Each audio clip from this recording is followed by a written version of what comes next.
Hi, I'm Alex Frechette from Honda, here to explain how to operate the wiper controls. The Prologue is equipped with Rain Sense.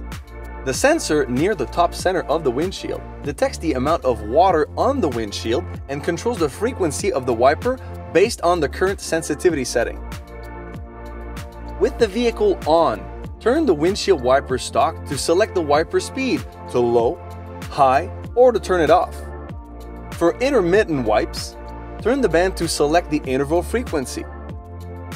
For a single wipe, push the button on the side of the windshield wiper stalk to the first start position briefly and then release. For several wipes, continue to hold the position for longer and then release. When using an automatic car wash, make sure to turn the windshield wiper band to off.